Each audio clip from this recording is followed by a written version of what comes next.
Welcome to the tutorial for control of non-conforming product and equipment.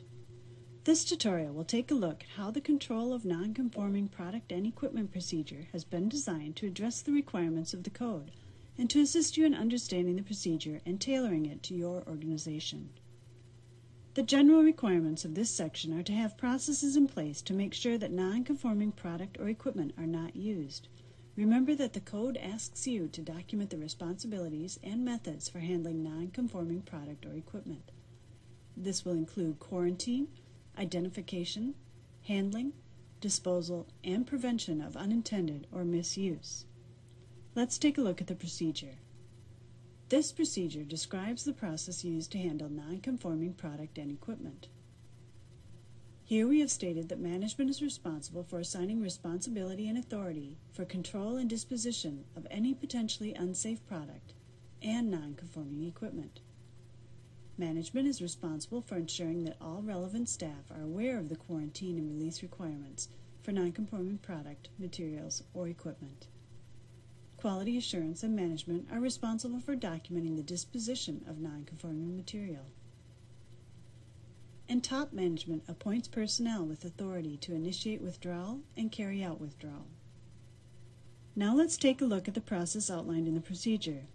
We have outlined a method of identifying non-conforming equipment by tagging it or removing it from the area. It must be repaired and then released back into production by a qualified individual, in this case, the area supervisor. Identify your process for controlling non-conforming equipment. Non-conforming materials or product must be controlled when it's identified during receipt, storage, processing, handling, or delivery. If critical control points are exceeded, all potentially affected product must be identified and controlled until it's evaluated and disposition has been identified. Your procedure must outline a method to make sure that non-conforming product is quarantined, identified, handled, and disposed of in a manner that minimizes the risk of inadvertent use, improper use, or risk to integrity of the finished product.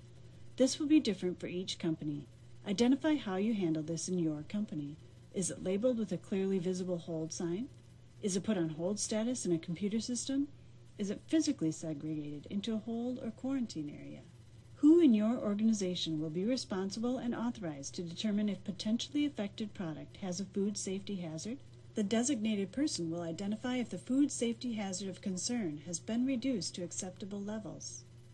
If one of the following demonstrates that the material is safe to use, the authorized person may remove the hold.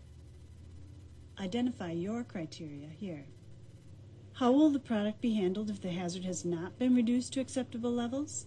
For example, the material is further treated or processed to reduce the hazard to acceptable levels.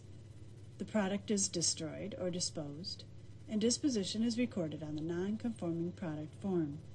If product has left the control of your company, a recall will need to be initiated. This will be done according to procedure, product identification, trace, withdrawal, and recall. The non-conforming product form will be maintained as a record of disposition of a non-conforming product.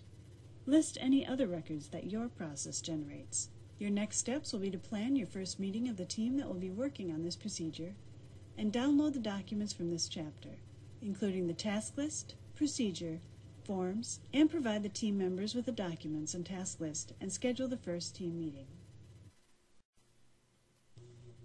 Welcome to the tutorial for control of non-conforming product and equipment. This tutorial